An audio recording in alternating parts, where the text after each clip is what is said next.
Bismillah ar-Rahman ar-Rahim. Alhamdulillah Rabbil Alameen. Wassalatu wassalam ala Sayyidina Muhammadin Habibina al-Mustafa al-Hadi Rahmatan lil-Alameen. وعلى أصحابه وتابعينهم وعلى أصحابه وإتباعهم ومن سلك طريقهم بإخلاص وإحسان إلى يوم الدين. أما بعد. Just want to give, inshallah tabarak wa ta'ala,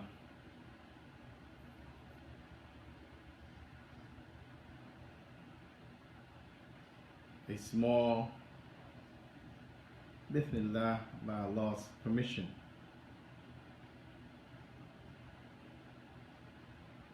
piece of information and a glimpse at something that is a revolving door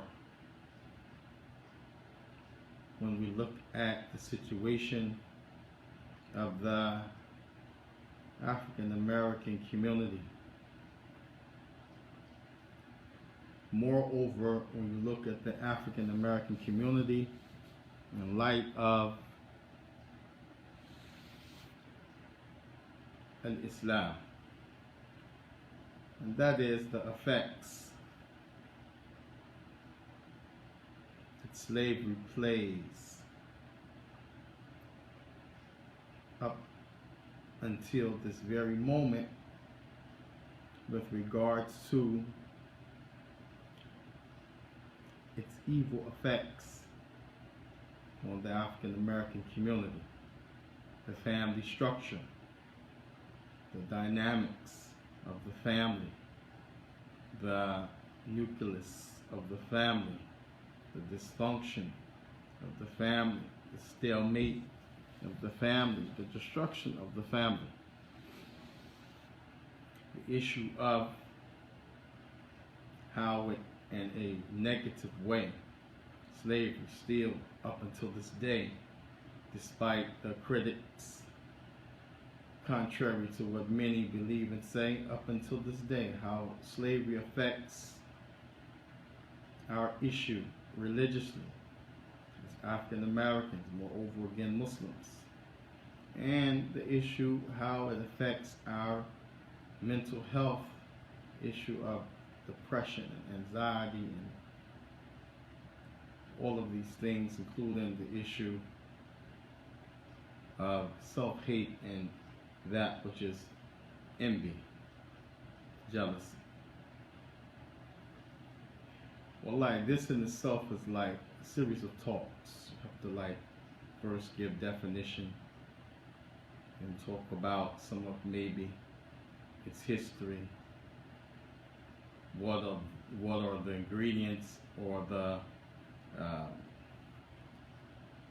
different things behind why people chose the methods that they used in slavery upon the African American or the Africans that were brought here and then became African Americans, which doesn't stop at what we know to be North America. It includes South America, Central America. It includes the Caribbeans, Venezuela, Brazil. I mean, subhanAllah, this is very big. But the point is that when you talk about really giving justice to the subject, then this can't be it. But I just want to drop a little something in hopes that people can, if nothing else, reflect. If they can go a step further, look into themselves, look into their situations. If they don't find that their situation is such, then praise Allah. Praise Allah. And if you find your situation is such, then, you know, it's a way to start looking at what to do about it, because the Muslim is not a person, not a identity, not a group of people that just stay in a particular situation. We try to, and we should be people who are trying to move. Trying to move. And move meaning advance, improve, not going backwards, and definitely not stalemate, standing still, stagnated. One of the things when we talk about the effects of the slave trade in the Americas on the African American as it relates to the family, then remember what they did to our ancestors. They took them away from their families. Whether it was some of them left behind, they put you on a boat and you go to a strange place, whether some of your family members are with you but you have limited access or interaction with them, or whether they separate you, send your wife to a plantation, keep you at a plantation, or keep you and your wife together but take the children, whatever, but they separated, the family. And this in itself, once you start to lose who you belong to, what is your origin, the damage cannot be imagined. And that's why Allah Ta'ala mentioned so many places in the Quran this issue of keeping the ties. وَاتَّقُوا اللَّهَ الَّذِي تَسَاءَلُونَ بِهِ وَالْأَرْحَامَ. Allah mentioned this is Surah Nisa, having a consciousness and a fear of disobeying the one who you make dua, you pray to him, you supplicate for what you need and against oppression, and you ask him to help you in getting the things that are due you. And also, that's the same Lord who made you connected to your family tree. Allah Ta'ala also mentioned وَيَقْطَعُونَ مَا أَمَرَ اللَّهُ بِهِ أَن يُوصَلَ.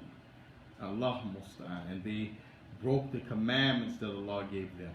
Surah Al-Baqarah. That first one was in Surah Nisa. Now it's Surah Al-Baqarah. They broke the commandments that Allah gave them. Allah told them do this.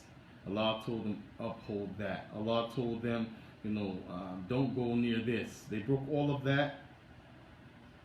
And then Allah said, وَيُوصَلْ now وَيَقْطَعُونَ مَا أَمَرَ اللَّهُ بِهِ أَن يُوصَلْ. And also they broke the commandment to yusal ay arham, to keep the family ties. They broke the family ties. And then Allah said, وَيُفْسِدُونَ فِي الْأَرْضِ. The end result, you're going to be يُفْسِدُونَ فِي الْأَرْضِ. Allah Musta'an.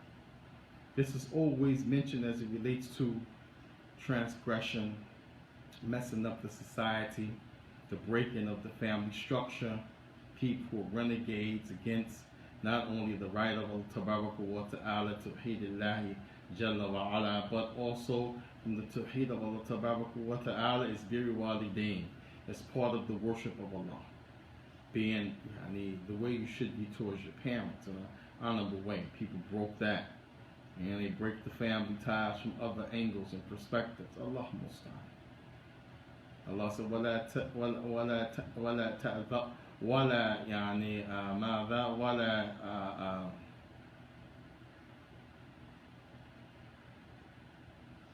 تَأْثَوْا فِي الْأَرْضِ مُفْسِدِينَ. And do not go throughout the land, just doing whatever you want to do, causing destruction, corruption, separation, that which is just social dysfunction and social, basically what you could say, manipulation, of the people, and in light of getting something that you want, no matter what it takes to get that thing, which is your only maqsood, maslaha nafsi, what I can get out the deal, So if it means doing all of those crimes against humanity, if it means breaking the family structure, if it means having that which is disloyalty, if it means all of those things that Allah mentioned with regards to how a person can destroy themselves by way of the family, then that's what people present, and that's what people go after, and that's what people make okay to do it while Allah has made it haram. So you can see the evil promotion of this all the way back to the issue of slavery.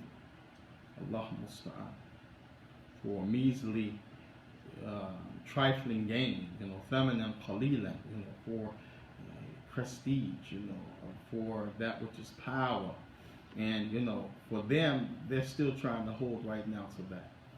And the harms that we see on a daily basis cannot be something that is swept under the rug nor ignored if we want to have a chance to hope and look and pray to come out of this one day.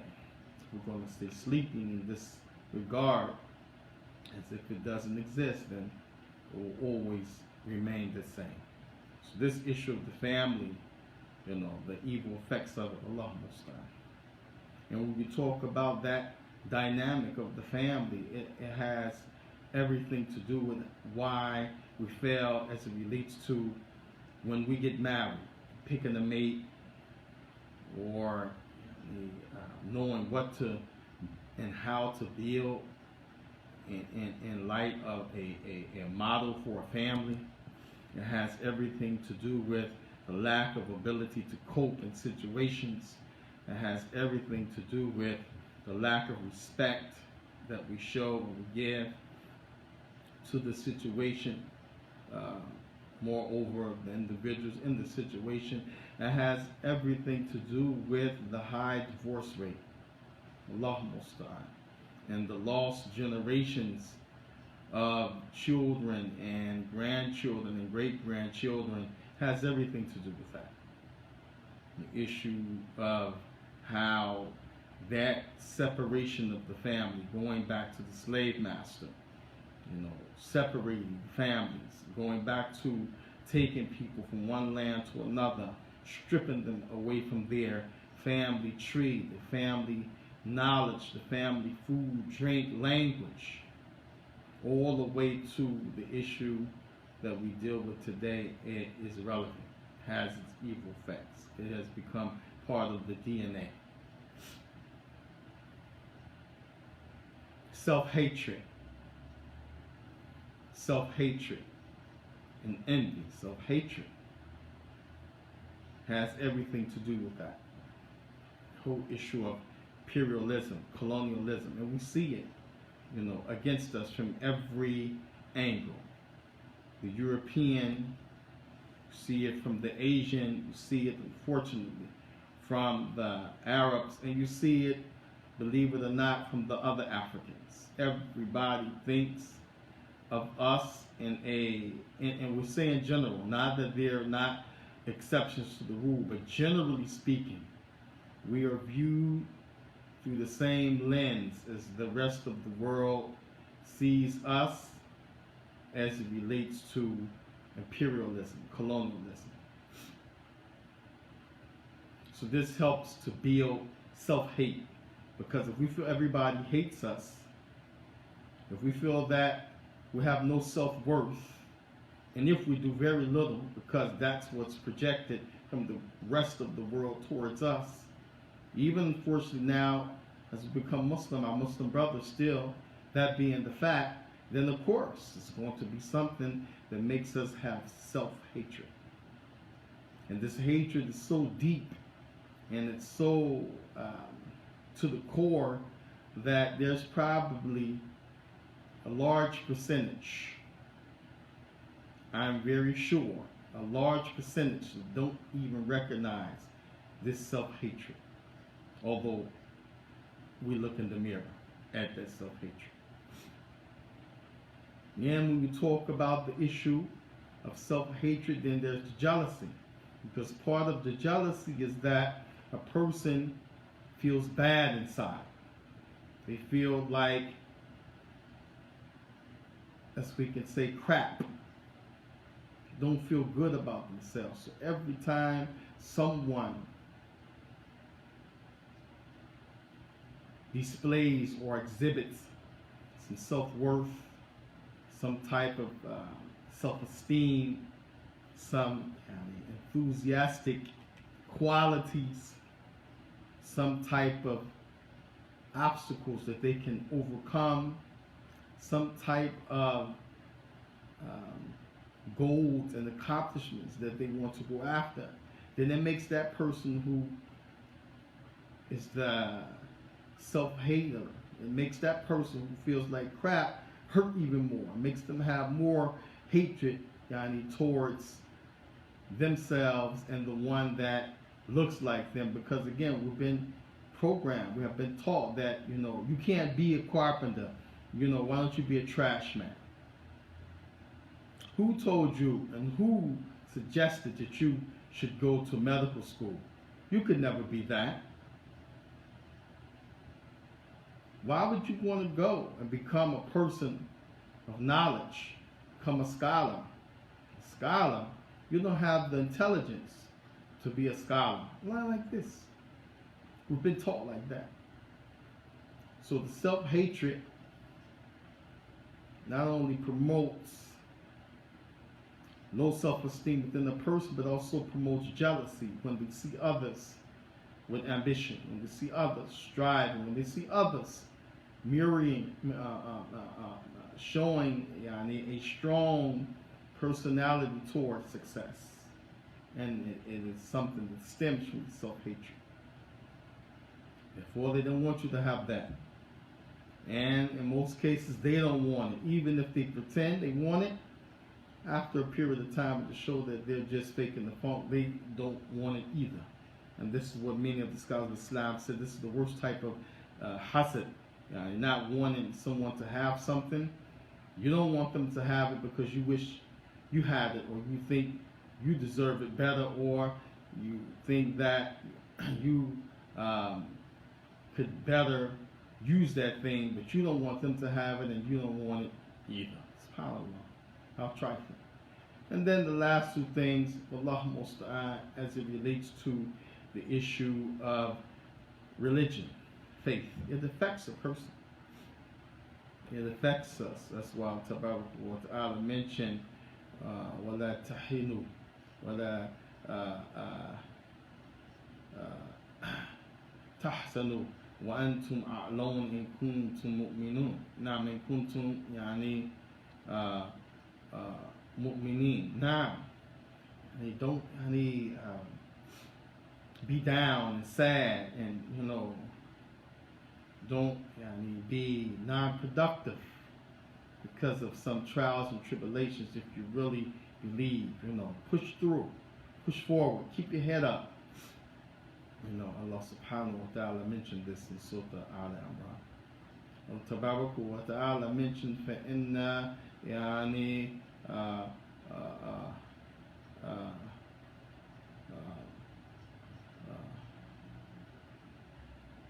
يسر مع ماذا عسر. Now, that indeed the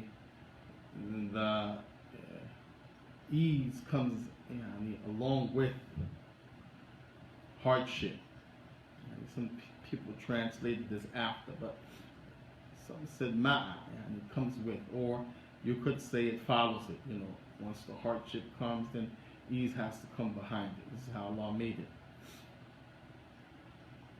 Tabarak wa ta'ala mentioned وَتَوَاصَوْا بِالْحَقِّ وَتَوَاصَوْا بِالْحَقِّ وَتَوَاصَوْا بِالْحَقِّ وَتَوَاصَوْا بِالصَّبْرِ. And that you're constantly working from a premise of what's right, constantly working from a premise of what is rooted in what is from the haqq. Haqq here also includes the reality of things.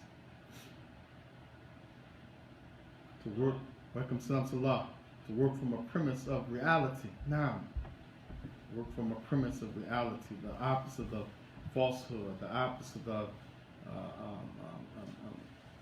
ghish or khiyana, and the opposite of that which is deception and falsehood, the opposite of and the kibr makr wal hasad, the opposite of what is rejecting the reality, rejecting truth, the opposite of what is the plotting, planning, scheming, and the opposite of what we're talking about now, hasad, envying one another, wanting people to lose, wanting people to be pulled down. The wasul bil haq. Now, working from that premise. What the wasul bil sabr, working together, mutual. It's not lopsided. Some people working, the others laying down. Some laying down, the others working. No. Some sacrificing, putting forth, others not. Others giving, others not giving. No, everybody has to do their part. What the wasul, ta'awan, means two groups are working, the right and the left, the front and the back, male and female. Now, and that's why Tabaraka wa Ta'ala said, "Illa ladina amanu wa amalu salihati, wa tawasaw bil haqqi wa tawasaw bis sabr." Now, and this is important when we talk about, again, the family structure. Allah musta'an. We talk about the issue of self-worth, self-esteem, feeling good about yourself, having enthusiasm to go forth, and also relevant when we talk about the issue religiously. If you have all of those things in the way, Allah is going to pull at your religion. It's going to pull at your religion. People are depressed, down and out. Allah, how can you maintain anything with that on your back? Allah musta'an. Very difficult, almost impossible. And then the issue of hasad again. Allah said, min sharri hasad and either hasad. This is an evil thing. Not only the thing itself, but the one who does it. Hasidin, either hasad. Now, the one who does it and the envy itself. And these are things that pull at us religiously, that affects us and our belief and our faith and our life and how we move about and progress. And last but not least, building. It's a big problem. Again, other people share it, other people have it, but I'm talking about the effect of slavery on the African American community in general, moreover the Muslims from the African Americans. Family, how it affects it. How the family is torn apart. And you can't have families, then how can you expect to be people of marriage and be people of generations of Islam? There's no way. That's why you find the masajid empty when you talk about youth. And everybody's struggling. Where are the youth? Where are the youth? But, our youth in the street the most. African American. Because of the issue, the effect of slavery again. The issue of how people are torn apart from their land, from their family, from their language, from their food, just torn away from everything, including their family tree.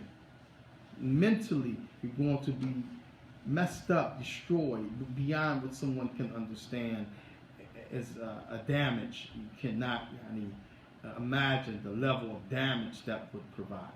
And that's what Tabaraka wa Ta'ala always emphasized again, keeping the family ties. And those who break it, and they broke the command of Allah to keep the family ties. And then Allah said, Allah musta'an. Look at the evil just from the perspective of not keeping the family ties and good relations and being healthy as a family unit. And Allah said, أُولَٰئِكَ هُمُ الْخَاسِرُونَ خُسْرًا فِي الدُّنْيَا وَخُسْرًا فِي الْآخِرَةِ. You lose everything in this life, and moreover, when the big time comes, the hereafter, khalas, you're going to be at a total deficit. إِلَّا مَنْ رَحِمَ رَبُّكَ. Except if your Lord shows mercy, we jam. Then we talk about self-esteem. It's a big problem. We see it. Self-esteem is low. Tabaraka wa Ta'ala gives izzah through iman. Naam, alhamdulillah. Allah Azza wa Jal, give dignity through Islam. Naam. We find that people don't have much dignity. Find that people are very low when it comes to Allah self-worth and feeling down. And it's a reality, because the flip side, people say, well, how can you be depressed? You're a Muslim. Man, this is far from reality. Far from reality. There are, tools and mechanisms that play both a part in success away from this and the pitfall of this whole issue of depression, anxiety, feeling bad. And this is no new issue, by the way. Mental health. It's been around for a long time. It's not new. People act like this is a new issue. So everything somebody tells us from the professional side, we have to take. Listen, it's in our book. And Tabaraka wa Ta'ala mentioned this all through the Quran. The issue of highs and lows. People being depressed and worrying to the level that it becomes unhealthy Islamically and physically, socially. Yeah. Having trust in Allah with the right, reasons and the right ways of trusting Allah and how to put all of that's in the Quran and the Sunnah. It's not a new issue, mental health. But it's tied to relationships and what people do and everlasting effects. Allah most down, except that Allah Ta'ala helps us remove it. And then again, we said the issue of envy. We said self-hate, self-hate. Yeah. Once you begin to hate yourself, how can you expect others to love you? You hate yourself as a people. You hate yourself as a race of people. You hate yourself as a group of people, then how can you expect others to love you and respect you? There's no way. There's no way. And the self-hatred is put there so that we pull one another down. That we don't, as we say, ta'awan, ma'a, ba. We don't work together. And we said again, every other people we see them doing, on any level. Muslim, non-Muslim, male, female, again, we're not taking a brush and stroking. Everybody has these things they're dealing with, social ills.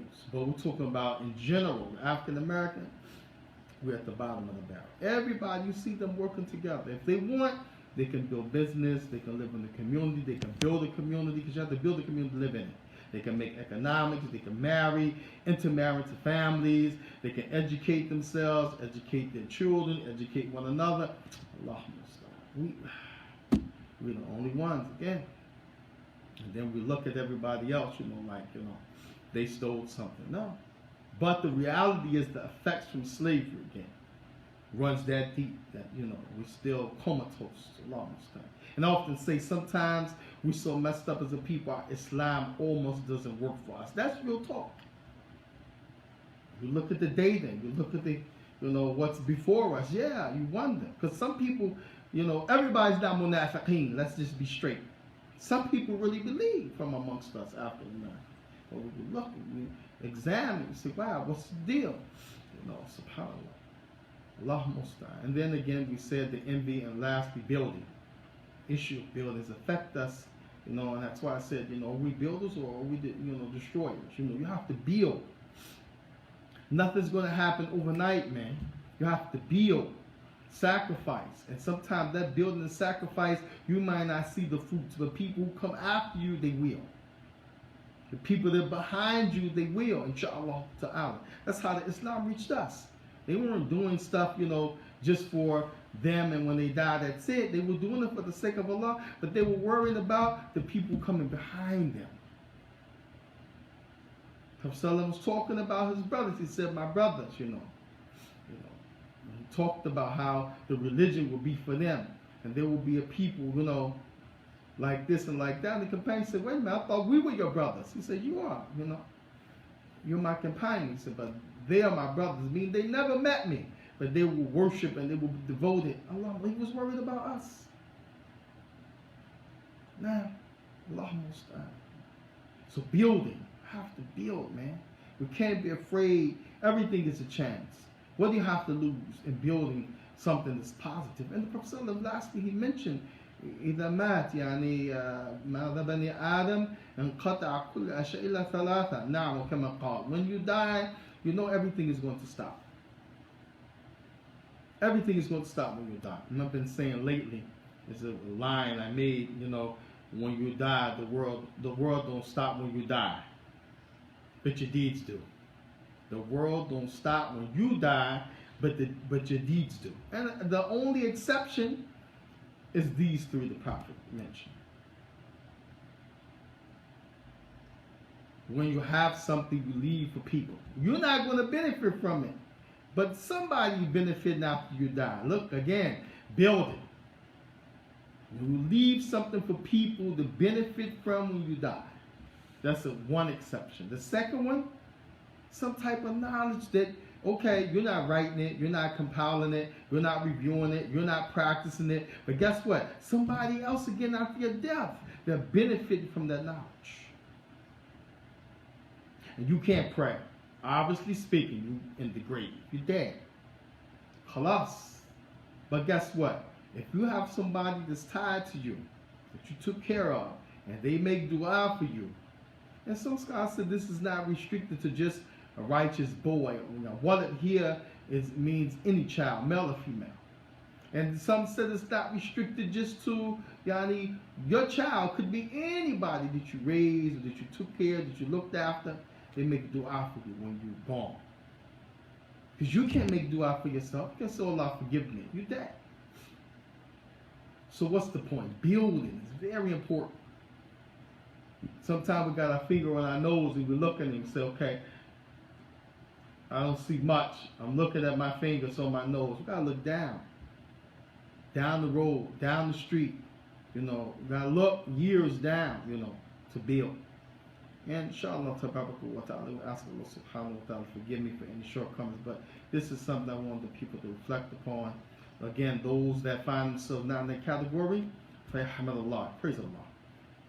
Those that find themselves being in line with the talk, and you have a talk with yourself in sincerity, alone, sitting, reflecting, then it's a starting point where we can look to see how we could begin to deal with these dynamics and how we can take some type of initiative for our own accountability. As again, the Muslim is not someone who's going backwards. We're not people who stay in one space or stagnated. We move forward. Ask Allah to help us in moving forward. So, Assalamu alaikum wa rahmatullahi wa barakatuh. Finish button.